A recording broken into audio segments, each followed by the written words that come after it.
Welcome to one nation Telugu news. ముందుగా headlines చూద్దాం. June 4 తర్వాత ఏపీలో దాడులు జరిగే అవకాశం ఉందంటూ నిఘా వర్గాల హెచ్చరిక. ఇప్పటికే పలు జిల్లాల్లో ఉద్రిక్తతలు. జూన్ 4న ఓట్ల లెక్కింపు. జూన్ 19 వరకు పోలీస్ బలగాలు అప్రమత్తంగా ఉండాలంటూ ఇంటెలిజెన్స్ హెచ్చరికలు.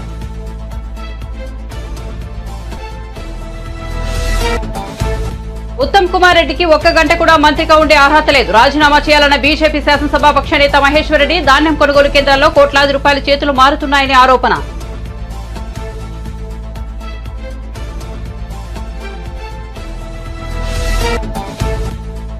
జగన్ మాటలు వైసీపీ శ్రేణులకు ధైర్యాన్ని కలిగించలేకపోయాయన్న ఉమా. సజ్జల ఈ ఉదయం మళ్లీ గ్లోబల్స్ ప్రచారానికి వెళ్లాడు. విమర్శలు. 40 మంది మంత్రుల్లో ఒక్కరు తాము గెలుస్తామని ధైర్యంగా చెప్పడం లేదని ఎద్దేవా.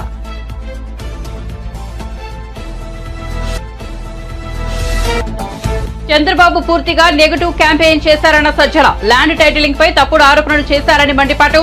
వైసీపీ ఓడిపోతుందనే ప్రభలో టీడీపీ ఉందని ఎద్దేవా.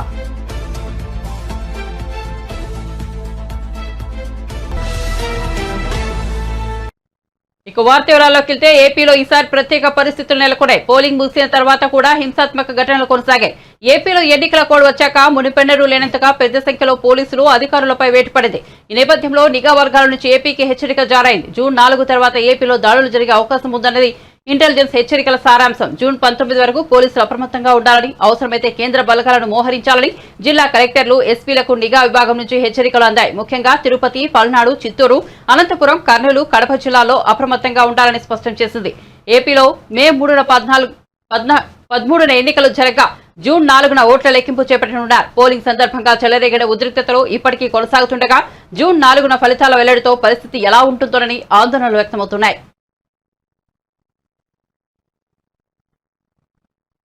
ఓటమి సరళిని చూసి దాన్ని ప్రజా వ్యతిరేక ఓటు అనుకోవద్దని వైసీపీ ప్రధాన కార్యదర్శి సజ్జల రామకృష్ణారెడ్డి అన్నారు. ఈ ఎన్నికల్లో వైసీపీ విజయంపై పూర్తి విశ్వాసంతో ఉన్నామని, గతంలో కంటే ఈసారి ఎక్కువ సీట్లు వస్తాయని ఆయన ధీమా వ్యక్తం చేశారు.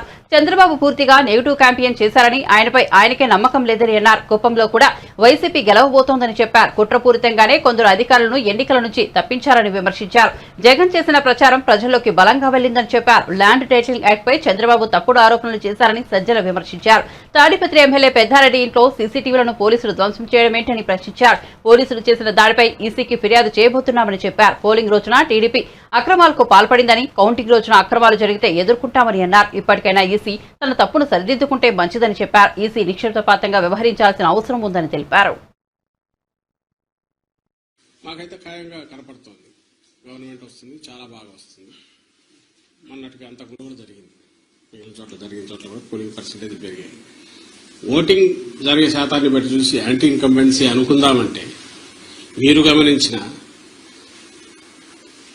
జగన్మోహన్ రెడ్డి గారి మీద అంత వ్యతిరేకత పెంచుకుని ఈ వర్గాలు ఏ వర్గాల కోసం అయితే నిలబడినాడు వాళ్ళు రావడానికి అంత ఇది రీజన్ కనపడతా లేదు. వీళ్ళందరూ చంద్రబాబు నాయుడు కానీ ఆయన పార్టీ కానీ పెట్టిన సూపర్ 6 అనే ఇది కానీ లేదా ఆయన అర్జెంటుగా తెచ్చుకోవాలి వాళ్ళ కోరుకుందా అని చూద్దామంటే అంతా అటువైపు కనపడలేదు. ఎందుకంటే చంద్రబాబు నాయుడికే తన అజెండా మీద నమ్మకం లేదు.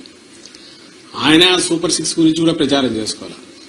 ఆయన ఎంతసేపు ఉన్నా జగన్మోహన్ రెడ్డి గారి మీద వ్యక్తిగతంగా దాడులు లేదా వివేకానంద రెడ్డి హత్యను, ఇంకా గొడ్డలు అనడము, ఇంకోటి కుటుంబం దీన్ని వాళ్ళకి సంబంధించిన కుటుంబ సమస్యలు తీసుకొచ్చి పెట్టడము, లేదు లాస్ట్లో ల్యాండ్ టైటిలింగ్ యాక్ట్ అని ఇంకోటి తీసుకొచ్చి ఒక అర్థం లేని ఇది దేన్నైతే వాళ్ళు ఆ రోజు సపోర్ట్ చేశారు, దేన్నైతే ఈ రోజు ఐ థింక్ నీతి వాళ్ళ దాంట్లో కూడా ఉంది, దాన్ని ఒక ఇష్యూ కింద చేసి ఆయన ఇచ్చిన హామీలే గట్టిగా చెప్పుకోలేని వచ్చాడు. ఎందుకంటే ఆయనకే నమ్మకం లేదు. ఇంతకుముందు కూడా చెప్పాం, అది హామీలను అమలు చేస్తాడే నమ్మకం జనానికి లేదని, ప్రజలకు లేదని. అది ఆయనకు అవగాహన ఉంది కాబట్టి అది వదిలేసి కేవలం వైఎస్ఆర్ కాంగ్రెస్ పార్టీని లేదా వైఎస్ఆర్ కాంగ్రెస్ పార్టీ నాయకులను, అందరికంటే ముఖ్యంగా జగన్మోహన్ రెడ్డి గారిని వ్యక్తిగతంగా దూషిస్తూ మొత్తం వాళ్ళ క్యాంపెయిన్ అంతా దాంట్లో నడిచింది. సో ఆ నేపథ్యంలో ప్రజలు ఆయన ఇచ్చిన హామీల మీద నమ్ముకొని వచ్చింటున్నారనడానికి అది కనపడట్లా. ఉంటే ఆయనే చెప్పేవాడు దాని గురించి, వాళ్ళు దాని గురించి మాట్లాడేవాడు. వేరే మా నాయకుడు ఆయన మొత్తం ఒకే థీమ్ మీద మీరు గమనిస్తే ఈ 5 ఏళ్ల పాటు తాను రాష్ట్ర అభివృద్ధికి సంక్షేమం ద్వారా లేదా మొత్తం డీసెంట్రలైజేషన్ ఆఫ్ పరిపాలన సుపరిపాలన అందించడం ద్వారా తాను ఏం చేశాడో ఇవే చెప్పాడు. ఇవి కంటిన్యూ కావాలా అనుకుంటే నన్ను దీవించండి అని అడిగాడు. ఈ థీమ్ బలంగా కంటిన్యూస్ జనంలోకి వెళ్తూ వచ్చింది. మేము ఎప్పుడు చెప్తుండే వాళ్ళం కదా, 87% లబ్ధిదారులు ఏదో ఒక రూపంలో బెనిఫిట్ పొందిన వాళ్ళందరూ అవును ఇది నిజం అనుకున్నారు. కరెక్టే కదా, ఇది కంటిన్యూ అయితే మా బతుకుల్లో ఇంకా మెరుగైన మెలుపు వస్తుంది, మేలు మలుపు వస్తుంది, ఇంకా వెలుగు పెరుగుతుంది, కుటుంబం అభివృద్ధి జరుగుతుంది అని వాళ్ళు నమ్మారు. ఏదైతే హోప్ పెట్టుకున్నామో వాళ్ళు ఓన్ చేసుకున్నారు ఈరోజు. అది కనపడుతుంది. అంటే మా దాంట్లో ఇది క్రిస్టల్ క్లియర్గా ఒక వ్యాలిడ్ రీజన్ కనపడుతుంది. నాకు టీడీపీ వైపు నుంచి ఒక్క రీజన్ చెప్పండి, మేము మీడియానే అడుగుతున్నాం, ఇదిగో ఈ రీజన్ వల్ల వీళ్ళకి వచ్చి ఉండొచ్చు కదా అని అనుకోవడానికి ఒక్కటి చెప్పండి. ఏపీ ముఖ్యమంత్రి జగన్మోహన్ రెడ్డి విజయవాడ ఐపాక్ కార్యాలయంలో చెప్పిన మాటలేవి వైసీపీ శ్రేణుల ఆత్మవిశ్వాసాన్ని, ధైర్యాన్ని కలిగించలేకపోయాయని టీడీపీ సీనియర్ నేత దేవినేని ఉమా అన్నారు. ఆయన అమరావతిలోని ఎన్టీఆర్ భవన్ వద్ద మీడియా సమావేశంలో మాట్లాడారు. జగన్ మాటలు పనిచేయకపోవడంతో ఉదయం ఆంధ్ర గ్లోబల్ సజ్జల రామకృష్ణారెడ్డి మీడియా ముందుకొచ్చారని పేర్కొన్నారు. నాడు పార్లమెంట్ భవనాన్ని హిట్లర్ ఎలా తగలబెట్టారని ప్రతిపక్షాలపై ఆరోపణలు. ఇప్పుడు గ్లోబల్స్ కూడా పెద్దారెడ్డి ఇంటిపై మేము దాడి చేశామని, మేము సీసీ కెమెరాలు పాల్గొట్టామని అసత్య ప్రచారం చేస్తున్నారని మండిపడ్డారు. ఆంధ్ర గ్లోబల్స్ సజ్జల రామకృష్ణారెడ్డి ప్రజల ముందుకు వచ్చాడు, మీడియా ముందుకు వచ్చాడు. ఆ రోజు పార్లమెంటు భవనం తగలబెట్టుకొని ప్రతిపక్షాల మీద ఆరోపణలు చేసిన హిట్లర్ ఏ విధంగా చేశాడో ఈరోజు గోబెల్స్ కూడా పెద్దారెడ్డి ఇల్లు మేము దాడి చేశామని, మేము సీసీ కెమెరాలు పగలగొట్టామని ఈ అసత్య ప్రచారాన్ని మళ్ళీ లేపుతా ఉన్నాడు. ఇవాళ జగన్మోహన్ రెడ్డి మాటల్ని కేడర్ నమ్మలేదు, కేడర్ కాడిపడేశారు. నాయకులు కార్యకర్తలు మీ మాటలు నమ్మే పరిస్థితిలో లేరు. ఒక చిన్న ఉదాహరణ, ఆర్టీఏ చిత్తూరు మీ పిఎల్ఆర్ ప్రాజెక్ట్స్ వెహికల్ నెంబర్ కూడా చెప్తాను. సజ్జల జగన్మోహన్ రెడ్డి మీ పిఎల్ఆర్ ప్రాజెక్ట్స్ వెహికల్సే AP39U E3857 లండన్ పోతా ఉన్నాడు. పిఎల్ఆర్ కంపెనీ వెహికల్స్ ఏమో బయట రాష్ట్రాలకి, బయట దేశాలకి ఎక్స్పోర్ట్ అయిపోతూ ఉన్నాయి. రెండో పక్క ఎవరన్నా అమ్మించాలని సజ్జల ఇవాళ నువ్వు మళ్ళీ సొల్లు కబుర్లు మొదలుపెట్టావు. ఇవాళ కేపాల్ కాన్ఫిడెన్స్ లెవెల్ ఏ స్థాయిలో ఉందో జగన్మోహన్ రెడ్డి కాన్ఫిడెన్స్ లెవెల్ కూడా అదే స్థాయిలో నిన్న ఉంది. కేపాల్ కాన్ఫిడెన్స్ లెవెల్కి, జగన్మోహన్ రెడ్డి కాన్ఫిడెన్స్ లెవెల్కి నిన్న సోషల్ మీడియాలో ట్రోలింగ్సే అర్థమవుతూ ఉన్నాయి. కాబట్టి పిచ్చి ప్రేలాపనలు మానేయండి. ల్యాండ్ టైటిలింగ్ యాక్ట్ మీ పుట్టి ముంచింది. మీ ప్రచార పిచ్చి, మీ ఫోటోలు పిచ్చి, మీరు తాత ముత్తాతలు ఇచ్చిన భూములను కూడా కొట్టేయాలని, దోచుకోవాలని మీరు చేసిన చట్టాలే మీ ప్రభుత్వానికి ఉరితాళ్ళైనాయి. ఇవాళ పెద్ద ఎత్తున ప్రజల్లో తిరుగుబాటు వచ్చింది. ఆ తిరుగుబాటు ఫలితమే జన సునామీ. ఆ జన సునామీ దెబ్బకే మీకు గంగుర్లు ఎత్తుతూ ఉన్నాయి. రోజుకొకళ్ళు వచ్చి మీడియా ముందుకి మాట్లాడుతూ ఉన్నారు. నేను అడుగుతూ ఉన్నా, మొదటి క్యాబినెట్లో కానీ రెండో క్యాబినెట్లో కానీ 40 మంది మంత్రులు ఒక్కడు కూడా ధైర్యంగా మీడియా ముందుకు వచ్చి మేం గెలుస్తామని మాట్లాడట్లేదు. 40 మంది మంత్రులు ఓడిపోతున్నారు. 5 ఏళ్ల పరిపాలనలో మీ మంత్రులు ఎవరైతే ఉన్నారో మొదటి క్యాబినెట్లో రెండో క్యాబినెట్లో మంత్రులు ఎవడో కూడా మీడియా ముందుకు రావట్లా. మొత్తం ఎత్తిపోతున్నారు, మొత్తం ఓడిపోతున్నారు. ఇవాళ పెద్ద ఎత్తున ప్రతిపక్ష హోదా కూడా దక్కదని మీడియా ఘోషిస్తూ ఉంటే, సర్వేలు ఘోషిస్తూ ఉంటే ఇవాళ సజ్జలు వచ్చి ఏ కార్యకర్తను నమ్మిద్దామని, ఏ నాయకుడిని నమ్మిద్దామని నువ్వు మళ్ళీ బురజల్లే కార్యక్రమాలు చేస్తున్నావు. సిగ్గుందా అని అడుగుతున్నా. అపధర్మ ముఖ్యమంత్రి మీరు, 5 ఏళ్ళు ప్రభుత్వం పరిపాలన చేసింది మీరు, చీఫ్ సెక్రటరీ మీరు పెట్టుకున్న వ్యక్తే, మీకు అనుసరణలోనే వ్యవస్థలన్నీ నడుస్తున్నాయి. ఇవాళ చీఫ్ సెక్రటరీయే మొత్తం పోలింగ్ స్టాఫ్ దగ్గర నుంచి ఎక్కడెక్కడ ఏ అధికారం ఉండాలో రాజేంద్రనాథ్ డీజీపీగా ఉన్నప్పుడే నియామకాలన్నీ జరిగాయి. ఇవాళ ఈసీ మీద బురజాలాలనో, తెలుగుదేశం పార్టీ మీద బురజాలాలనో, ఎన్డీఏ కాటు మీద బురజాలాలనో, కేంద్రం మీద బురజాలాలనో ఇవాళ సజ్జల ఎత్తిపోయే మాటలు మాట్లాడుతూ ఉన్నాడు. భయం కళ్ళల్లో కనపడతా ఉంది, పిరిగితనం కళ్ళల్లో కనపడతా ఉంది. ప్రజాస్వామ్యబద్ధంగా ఎన్నికలలో పాల్గొనడం చంద్రబాబుకు ఇష్టం లేదని వైసీపీ రాష్ట్ర కార్యదర్శి లేళ్ల అప్పిరెడ్డి తీవ్రంగా విమర్శించారు. రౌడీయిజం చేసి రిగ్గింగులు చేసి గెలుపొందాలనుకోవడం దారుణమని ఆరోపించారు. అరాచకాలకు వత్తాసు పలికిన ఇద్దరు ఎస్పీలపై సస్పెన్షన్ వేటు పడిందని, చంద్రబాబు ట్రాప్ లో పడి పోలీసు అధికారులు తమ జీవితాలను నాశనం చేసుకోవద్దని సూచించారు. తాడిపత్రిలో పెద్దారెడ్డి ఇంట్లో సీసీ కెమెరాలను పోలీసులే పగలగొట్టడం దేనికి సంకేతం అంటూ ఆయన ప్రశ్నించారు. ఆధారాలు లేకుండా చేసే కుట్ర ఎవరు చేశారో తేలాలన్నారు. జరిగినటువంటి సంఘటన చూస్తే నిజంగా ఆశ్చర్యం కలుగుతా ఉంది. సీసీ కెమెరా ఎవరైనా కూడా సీసీ కెమెరాలు ఎవరు ఎందుకు పెట్టుకుంటారు? ఏదైనా అనుకోని సంఘటనలు జరిగినప్పుడు ఆ సంఘటనలకు సంబంధించినటువంటి సాక్ష్యాధారాల కోసం ఇళ్లలో సీసీ కెమెరాలు, రోడ్లపై సీసీ కెమెరాలు పెట్టుకుంటా ఉంటారు. అటువంటి సీసీ కెమెరాలు పెట్టుకున్నటువంటి ఎమ్మెల్యే పెద్దారెడ్డి గారి ఇంట్లో పోలీసులు ఏం చేశారో ఒక్కసారి ఈ వీడియో ద్వారా ప్రజానికానికి కూడా చూడమని కోరుతా ఉన్నా.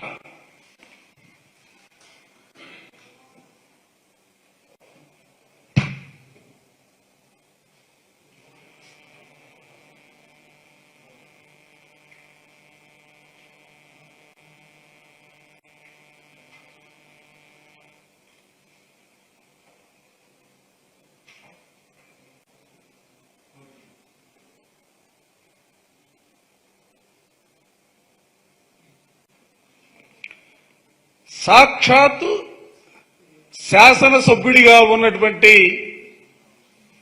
పెద్దారెడ్డి గారి ఇంట్లో తీసుకెళ్తున్న దాడి చేసి శ్రీనివాసరెడ్డి గారి మామగారిని గాయపరిచి అక్కడ కూడా విధ్వంసం సృష్టించినటువంటి వైనం శ్రీనివాసరెడ్డి గారి ఇంటిపైన. ఆ వైనాన్ని కూడా చూడొచ్చు. తెలుగుదేశానికి సంబంధించినటువంటి వందలాది మంది కార్యకర్తలను వెంట పెట్టుకుని అక్కడ పోటీ చేస్తున్నటువంటి అభ్యర్థి ఏ విధమైనటువంటి దాడులకి పాల్పడ్డాడో దీనిలో కనపడతా ఉంది. శ్రీనివాసరెడ్డి గారి హాస్పిటల్ అది, వాళ్ళ మామగారికి దెబ్బలు తగిలాయి.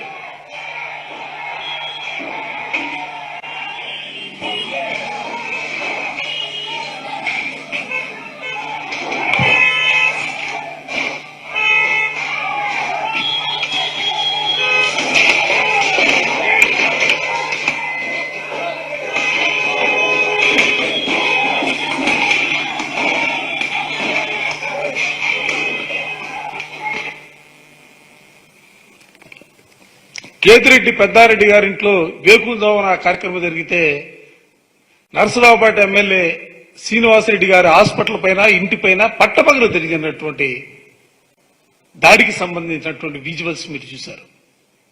అసలు ఎటుపోతా ఉంది పోలీస్ వ్యవస్థ? ఎవరి ప్రయోజనాల కోసం మీరు పనిచేస్తున్నారో మీరు చదివినటువంటి చదువుకు సంబంధించి ఒక్కసారి ఆలోచించమని చెప్పి నేను ఈ సందర్భంగా కోరుతా ఉన్నాను. ఏ విధమైనటువంటి ఫలితాలు ఉంటాయో చూశారు. పల్నాడు ఎస్పీ సస్పెండ్ చేశారు, అనంతపురం ఎస్పీని సస్పెండ్ చేశారు, తిరుపతి ఎస్పీని ట్రాన్స్ఫర్ చేశారు. అసలు ఇది ఒక ఎన్నికల్లో జరిగినటువంటి సంఘటనలకు సంబంధించి అధికారులు సస్పెండ్ చేయటం, ట్రాన్స్ఫర్ చేయటం అనేది సిగ్గుగా అనిపించట్లేదా? కేంద్రం నుంచి వచ్చాడు Deepak Mishra, police observer, retired IPS officer. ఆయన కనుసన్నల్లో మొత్తం ఇదంతా కూడా ఆయన కనుసన్నలోనే మొత్తం జరిగినటువంటి పరిస్థితులు కూడా నిన్ననే ఎన్నికల కమిషనర్ గారికి, గవర్నర్ గారికి అందరికీ కూడా మేము మెమోరియల్ కూడా ఇవ్వడం జరిగింది. ఇవాళ వైఎస్ఆర్ కాంగ్రెస్ పార్టీ కోరుకుంటుంది కానీ ఈ రాష్ట్రంలో ఒక ప్రశాంతమైనటువంటి వాతావరణం ఉండాలని మా ముఖ్యమంత్రి జగన్మోహన్ రెడ్డి గారు ఆశపడతా ఉన్నాడు. ఆ రీతిగానే ఇవాళ రాష్ట్రంలో ఉన్నటువంటి వైఎస్ఆర్ కాంగ్రెస్ పార్టీ శ్రేణులన్నీ కూడా తెలుగుదేశం వారు ఎంత కవ్వించినా, ఎంత దాడులకు పాల్పడినా కూడా మేమందరం కూడా సమన్వయం పాటిస్తా ఉన్నాం. వైసీపీకి ఓటమి భయం పట్టుకుందని టీడీపీ ఉండి అభ్యర్థి ఎంపీ రఘురామకృష్ణరాజు అన్నారు. ఓటమి భయంతోనే పల్నాడు, తాడిపత్రి, తిరుపతి తదితర ప్రాంతాల్లో హింసాత్మక ఘటనలకు పాల్పడుతున్నారని చెప్పారు. సజ్జలతో పాటు వైసీపీ నేతల కళ్లలో భయం కనపడుతోందని వ్యాఖ్యానించారు. నోరు అబద్దం చెప్పినా కళ్ళు అబద్దం చెప్పవని అన్నారు. కూటమికి 130కి పైగా సీట్లు వస్తాయని తాను ఇంతకు ముందే చెప్పానని, ఆ సంఖ్య 150 సీట్లు దాటినా తాను ఆశ్చర్యపోనని చెప్పారు. గతంలో జగన్ కు 110 వస్తాయని అనుకుంటే 151 వచ్చాయని దీన్ని ఎవరూ ఎక్స్పెక్ట్ చేయలేదని అన్నారు. ఈ మెజార్టీని జగన్ కూడా ఊహించలేకపోయారని చెప్పారు.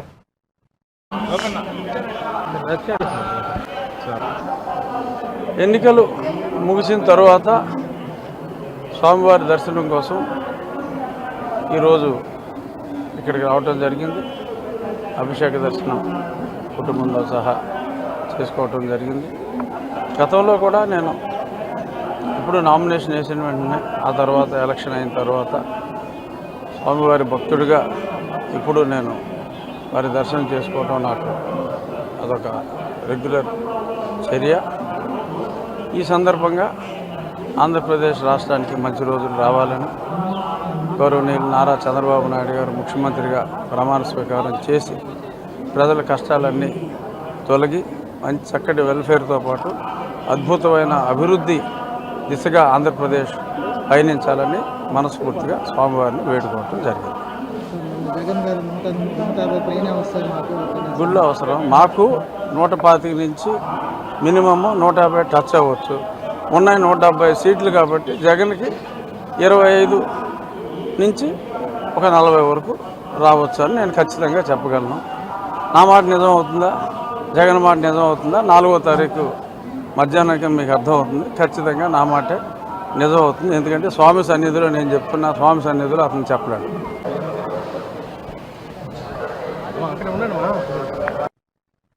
వైఎస్ఆర్సీపీ నాయకులు ఆంధ్రప్రదేశ్ ను అరాచక ప్రదేశ్ గా మార్చారని బీజేపీ అధికార ప్రతినిధి భానుప్రకాష్ రెడ్డి మండిపడ్డారు. ఎన్నికల రోజు ఆ తర్వాత కూడా విచ్చలవిడిగా దాడులకు తెగబడ్డారని దుయ్యబట్టారు. తిరుపతిలో నిర్వహించిన మీడియా సమావేశంలో ఆయన మాట్లాడారు. వైఎస్ఆర్సీపీకి ఓటేయకపోతే ప్రజల్ని చంపేస్తారా అని ప్రశ్నించారు. ఈ ఎన్నికల్లో ప్రజలు కసితో ఓటేశారని, రాష్ట్రంలో జగన్ అరాచక పాలన అంతం కావడం ఖాయమని భానుప్రకాష్ ధీమా వ్యక్తం చేశారు. ఆంధ్రప్రదేశ్ లో అంబేద్కర్ గారి రాజ్యాంగం పనిచేస్తుందా అని చెప్పి భారతీయ జనతా పార్టీ ప్రశ్నిస్తా ఉంది. ప్రశాంతంగా జరగాల్సినటువంటి ఎన్నికలు దొంగ ఓట్లతో, కరెన్సీ నోట్ల పంపకాలతో మొదలైనటువంటి ఎన్నికలు మరుసటి రోజు ఓటేసిన పాపానికి అధికార పార్టీ నాయకుల ఆగడాలు, అధికార పార్టీ నాయకుల దౌర్జన్యాలు మనగాని గమనించినట్టయితే మన ఆంధ్రప్రదేశ్లో ఉన్నామా, అరాచక ప్రదేశ్లో ఉన్నామా అని చెప్పి ప్రశ్నిస్తున్నాం. మేము మీకు ఓటేయకపోతే ఇళ్లలోకి వెళ్ళి దాడి చేస్తారా? మీకు ఓటేయకపోతే పెట్రోల్ బాంబులతో దాడి చేస్తారా? మీకు ఓటేయకపోతే వాహనాలు తగలబెడతారా? మీకు ఓటేయకపోతే ఇళ్లలోకి దూరి మహిళలను కూడా చూడకుండా నిన్న విశాఖపట్నంలో గర్భవతి వారిని తనడం జరిగింది. అయ్యా లైన్లో రాయా ఎమ్మెల్యే గారు అంటే తెనాలిలో ఓటర్ని పట్టుకొని కొట్టడం ఎంతవరకు సమంజసం చెప్పండి? అంటే ఏం చేయాలనుకుంటున్నారు మీరు ఆంధ్రప్రదేశ్ని? 5 సంవత్సరాలు మీరు చేసింది చాలదా? తృప్తి లేదా మీకు? ఎన్నికల రోజు దౌర్జన్యం, ఎన్నికలు అయినాక దౌర్జన్యం. 4వ తేదీ వరకే మీ కథంతా. జూన్ 4వ తేదీ ఆంధ్రప్రదేశ్ రాష్ట్ర ప్రజలు ఆంధ్రప్రదేశ్లో అధికార మార్పిడిని అనుగుణంగా తీర్పు ఇవ్వడం జరిగింది. ఇంత కసితో ప్రజలు ఒక ప్రభుత్వాన్ని దింపాలి అని చెప్పి ఓటేసినటువంటి సందర్భం నేను మొన్ననే చూడడం జరిగింది. ప్రజలకు రక్షణ కల్పించాల్సినటువంటి పోలీసుల మీద అధికార పార్టీ నాయకులు దౌర్జన్యం. తిరుపతిలో ఆ గన్మెన్ మీద ఈ సమిటితో దాడి చేయడం జరిగింది. రక్తగాయాలైన రావడం జరిగింది. పొరబాటున అది తలకు తగిలింటే ఈరోజు పరిస్థితి ఏం చెప్పండి? అంటే మీరు ఉద్దేశపూర్వకంగా ప్రీ ప్లాన్డ్గా వచ్చారని చెప్పి అర్థమైపోతుంది. ఎస్పీని సస్పెండ్ చేశారు నిన్న, కొందరు పోలీస్ అధికారులను సస్పెండ్ చేశారు. అధికారుల మీద చర్యలు తీసుకున్నారే, రాష్ట్రం మొత్తం మీద అధికార పార్టీ నాయకుల మీద ఎందుకు మీరు ఇంకా చర్యలు తీసుకోలేదు? చెంప చెల్లు అనిపించినటువంటి ఆ ఎమ్మెల్యేని అరెస్ట్ చేయండి. దీని వెనకాలే కుట్రదారులు, సూత్రధారులు వెనకాలుండి ముందుకు పంపించినటువంటి రాజకీయ నాయకులు వాళ్ళని అరెస్ట్ చేయండి. వరుస సంఘటనలు జరుగుతున్నాయంటే ఇది పూర్తిగా పోలీస్ అధికారుల వైఫల్యంగా మేము భావిస్తున్నాం. ఇదే అధికార పార్టీ నాయకులు నిన్న ఆయన అంబటి రాంబాబు గారు అబద్ధాలకి కేర్ ఆఫ్ అడ్రస్. ఆయన నోరు తెరిస్తే అబద్ధాలు. ఆయన అంటాడు ఇంకో కూటమి గెలిచింది అని. ఏంది అంబటి గారు మీరు మాట్లాడేది? మీ భుజాన్ని మోసినందుకు, మీ పార్టీని మోసినందుకు ఈరోజు అధికారులు బలైపోయారు. ఈరోజు మళ్ళా దాన్ని మాకు ప్రతిపక్షాలకు మసిపుస్తారు. మిమ్మల్ని తార డబ్బాలు ముంచేశారు ఆంధ్రప్రదేశ్ ప్రజలు. ప్రశాంతంగా ఉండాల్సినటువంటి ఆంధ్రప్రదేశ్ని అగ్నిగుండంగా చేసేశారు అధికార పార్టీ వాళ్ళు. ఎవరిని స్పేర్ చేసే ప్రసక్తే లేదు. ఐపాక్ మాటలు సీఎం నమ్మారు. వాళ్ళు చెప్పింది ఏమంటే వైసీపీ ప్యాక్ అయిపోయింది, ఆంధ్రప్రదేశ్లో ఎన్డీఏ అధికారంలోకి రాబోతా ఉంది, ఎన్డీఏ మిత్రపక్షాలు అధికారంలోకి రాబోతున్నాము, ఇది ప్రజా తీర్పు. ఐప్యాక్ ఏందండి, దాని మాటలు ఎవరు నమ్మరు అంతే.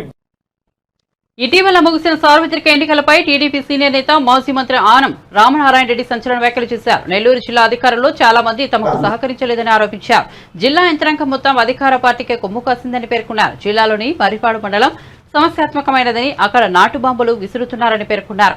ఇక్కడ సమస్యాత్మకమైన 10 బూతుల వివరాలను ఎన్నికల కమిషన్ కు, ఆర్ఓకు, కలెక్టర్, ఎస్పీకి అందించినా ఆయా బూతుల వద్ద ఆర్మూడ్ పోలీసులను పెట్టలేదని ఓ మహిళా కానిస్టేబుల్ ఎన్సీసీ క్యాడెట్ పెట్టి ఊరుకున్నారని తెలిపారు. దీన్ని బట్టి అధికార యంత్రాంగం ఎవరికి సహకరించిందో తెలుసుకోవచ్చని తెలిపారు. నెల్లూరు పార్లమెంట్ ఇన్ఛార్జ్ అయినటువంటి మాజీ మేయర్ శ్రీ అబ్దుల్ అజీజ్ గారికి, అలాగే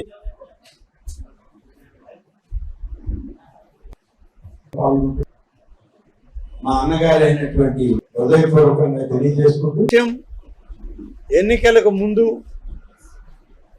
అసలు ఈ ఎన్నికల్లో సజావుగా నిర్వహించడానికి మాకు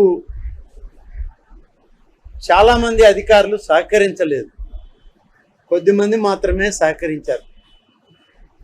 అధికారులుగా ఎన్నికల నిర్వహణలో పెద్ద ఎత్తున సహకారం అందించాల్సిన, అన్ని పార్టీలని సమానంగా చూడాల్సినటువంటి జిల్లా అధికార యంత్రాంగం అధికార పార్టీకి కొమ్ము కాసింది అని చెప్పడానికి మేమేమి వెనకడుగు వేయడం లేదు. ఉదాహరణకి చెప్పాలి అంటే,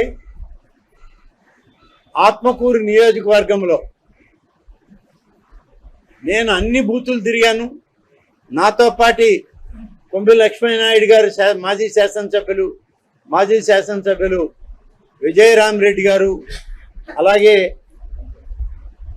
పెద్దలు రవీంద్రారెడ్డి గారు, బ్రహ్మారెడ్డి గారు అందరం కలిసి తిరిగాం.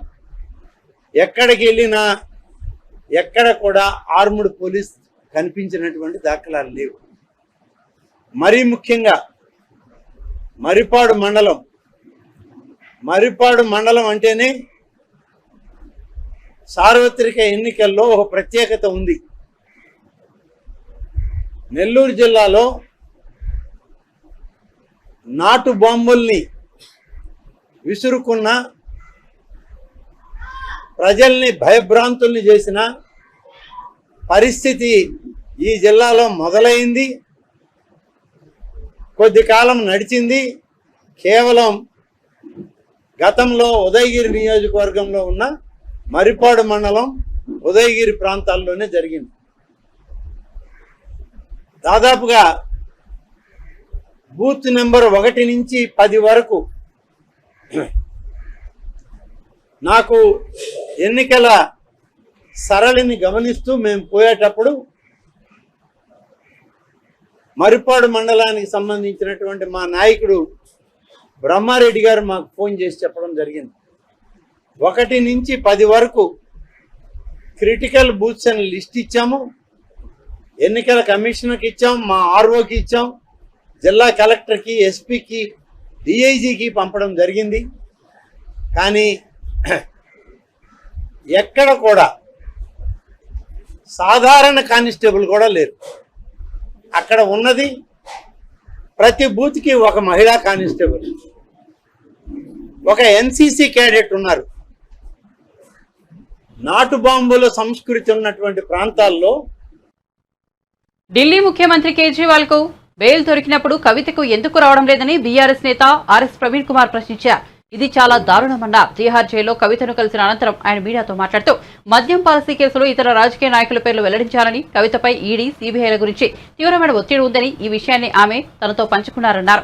ఇతర నాయకుల పేర్లు చెప్పాలని ఒత్తిడి తేవడం అనైతికమని, చట్టవిరుద్ధమని పేర్కొన్నారు. రాజ్యాంగ విరుద్ధమని మండిపడ్డారు. తిహార్ జైల్లో ఆమె ధైర్యంగా ఉన్నారన్నారు. రాజకీయ కక్షతోనే చేసింది. నిజానికి ఢిల్లీ లిక్కర్ పాలసీ, ఢిల్లీ గవర్నమెంట్లో వాళ్లకు ఎక్కువ ఆదాయం రావడం కోసం మరి ఢిల్లీ గవర్నమెంట్ ఒక పాలసీ తీసుకున్నది. ఈ దేశంలో ఏ రాష్ట్ర ప్రభుత్వమైనా కేంద్ర ప్రభుత్వమైనా వాళ్ళ ఆదాయం పెంచుకోవడం కోసం రకరకాల పాలసీలు చేసుకుని ఆ పాలసీల ఇంప్లిమెంటేషన్లో పాల్గొన్న ప్రతి వ్యక్తి నేరస్తుడు అయితే మరి కేంద్ర ప్రభుత్వం కూడా నేరస్తుడు అవుతుంది కదా.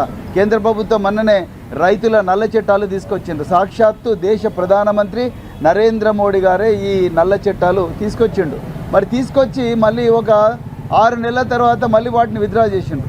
మరి ఇప్పుడు నరేంద్ర మోడీ గారు ఎవరి ప్రయోజనాల కోసం ఆ కేసు తీసుకొచ్చిండ్రు? మరి నరేంద్ర మోడీ గారిని కూడా అరెస్ట్ చేయాలి కదా.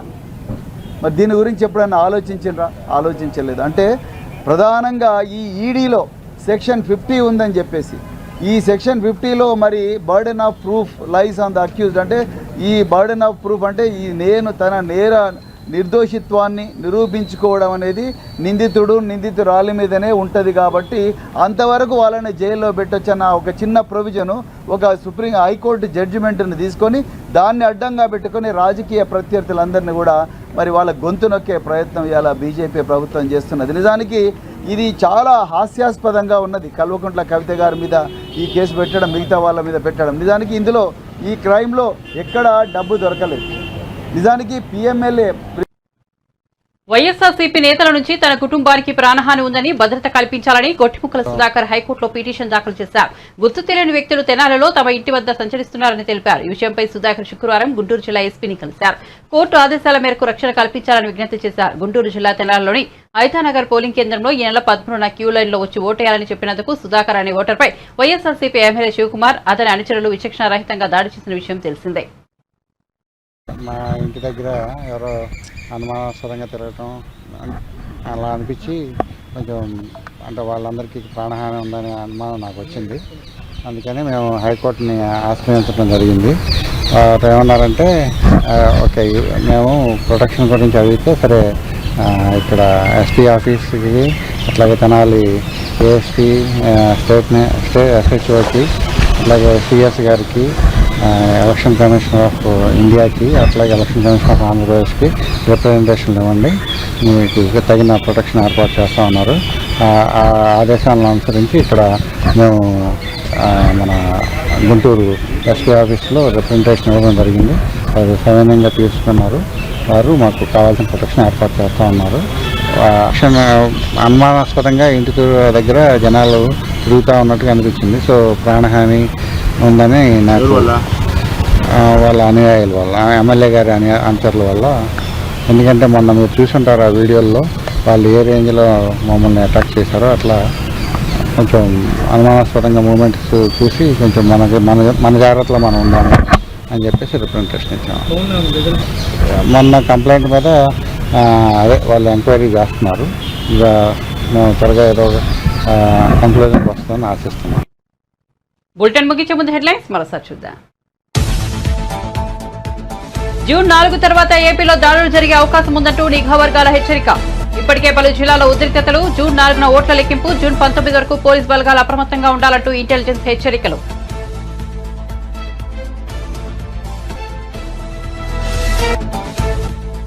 ఉత్తమ్ కుమార్ రెడ్డికి 1 గంట కూడా మంత్రిగా ఉండే అర్హత లేదు. రాజీనామా చేయాలన్న బీజేపీ శాసనసభాపక్ష నేత మహేశ్వర్ రెడ్డి. ధాన్యం కొనుగోలు కేంద్రాల్లో కోట్లాది రూపాయల చేతులు మారుతున్నాయని ఆరోపణ.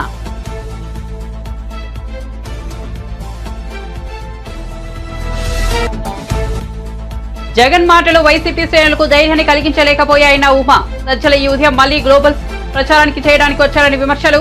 40 మంది మంత్రుల్లో ఒక్కరూ తాము గెలుస్తామని ధైర్యంగా చెప్పలేం లేదని ఎద్దేవా.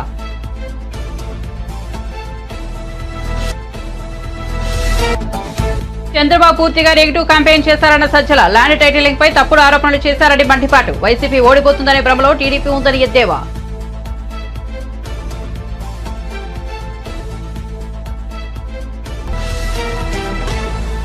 అప్డేట్స్ కోసం చూస్తూనే ఉండండి వన్ నేషన్ తెలుగు న్యూస్.